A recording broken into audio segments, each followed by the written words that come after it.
said, Green Bay is definitely dealing with some adversity right now on top of it. Yeah, I mean, do you feel like Aaron Rodgers decides and kind of picks and chooses when he turns everything on? It feels like he goes through these periods of, I don't know, apathy. Is that just an ignorant thing to say, or does he perform the best when the lights are the brightest? Yeah, okay. Well, I guess if I could speak for Aaron Rodgers, Trista, I would tell you RELAX, relax.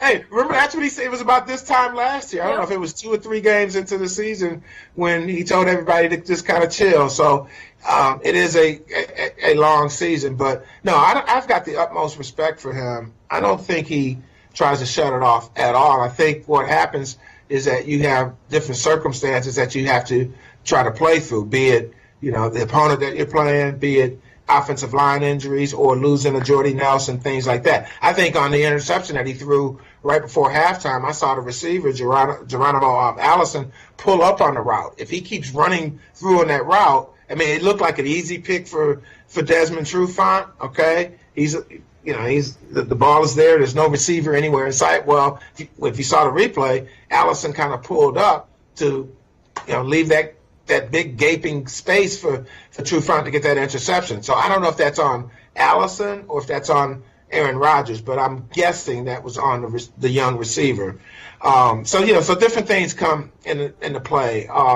He had the other turnover at the beginning of the second half. The pressure got to him. He tried to make something happen, and it ended up being a really bad play for them. But like I said, they hung tough and they played the game. But I would not worry so much about the Packers just yet.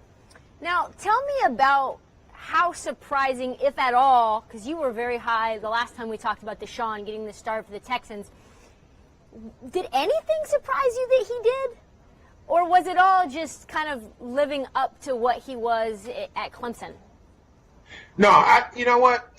It surprises you because maybe surprise is not the word. I mean, you kind of have to see it play itself out, right? And with a young quarterback, sometimes you don't know. But I think the thing we know about Deshaun Watson is that at Clemson, when and he played so many big games under the glare of a national spotlight, so you figured he would be ready, and the game wouldn't be too big for him. And as I look back on it, because we talked about it last week, Trista, a rookie quarterback getting ready to play a game on a short week, right? And how the odds were against him. And, he showed me something because if nothing else, the kid had pocket presence. He knew when to get out of there. And not only, you look at his stats, his passing stats, I mean, what did he throw for, like 125 yards or something like that? So you won't get wowed by that. But, you have a 50-plus yard run for a touchdown, big play, really kind of turned the game when your defense is handling the other inefficient offense. Maybe all it takes is making a big play or two. And then he made another run that set up a field goal in the second half, and those were the difference points of the game in terms of what they needed to do on offense.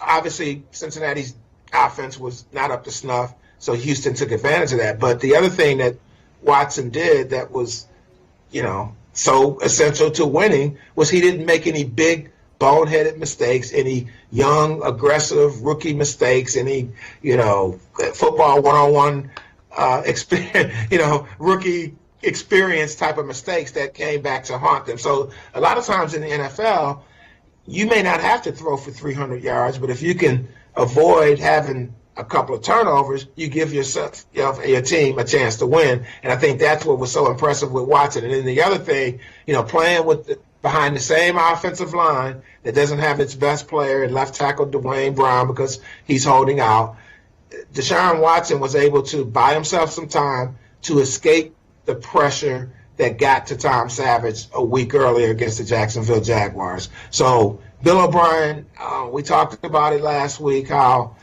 he's got a quick hook with the quarterback. We also think that, O'Brien knew all along that at some point he wanted to play Deshaun Watson, so he made the move already in week 2.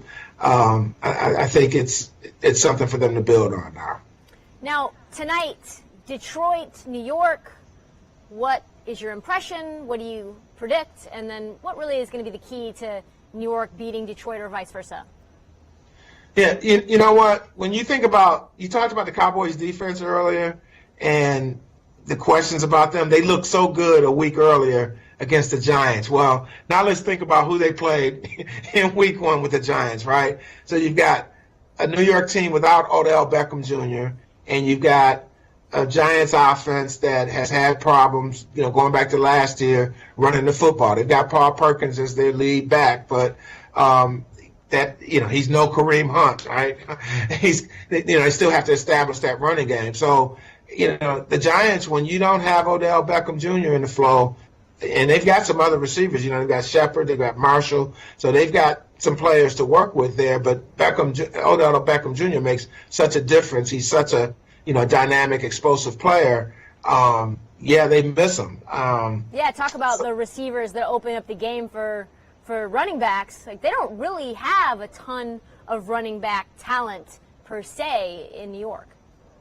Yeah, and it's so different than the way the Giants were a few years ago. I mean, when you even looked at the team that won the Super Bowl, they always kind of had some balance there. So they need to establish that, and I don't know if that's going to be a quick, easy fix for them. So Beckham's your best player. You've got to have him out there. I mean, you take the best player off of any team, and Eli Manning is obviously the quarterback there, and he's the constant from the teams that have won Super Bowls, and he is their quarterback. So he's that guy, but still, Beckham Jr. is your best player, your big-time playmaker. So you don't have him, and that's a problem. You talk about the other team tonight, the Detroit Lions, Trista. What do you think about when you think about their offense? You think about you think about Matt Stafford throwing the ball all over the place, right? Right. Yeah. He's a guy who you live and die by Matt Stafford throwing the ball 40 times. Yeah, and the Lions have had, they drafted a running back last year, Amir Abdullah, who, has the look of a guy who could really be a decent, running back for him. They've got Theo Riddick coming out of the backfield. He's more of a receiver, really, than a running back. But yeah, it all kind of revolves around Matt Stafford, and he of the big contract, right?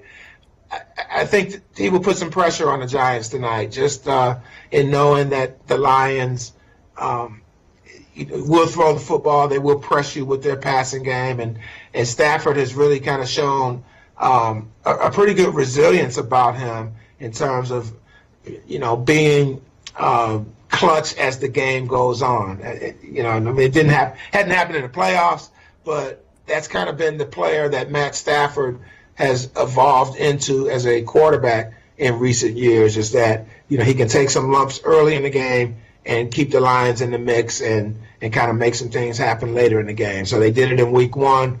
If it comes down to a close game tonight, don't bet against Matt Stafford pulling it out for the Lions. All that to say, he's got Detroit Lions making the Giants go 0-2. I'll just take that as what you want to say. Thank you so much for joining us, JB, and thank you for joining us on Sports Pulse on Facebook Live. Send us your questions or comments in the comment bar, and we'll see you again next week at this time.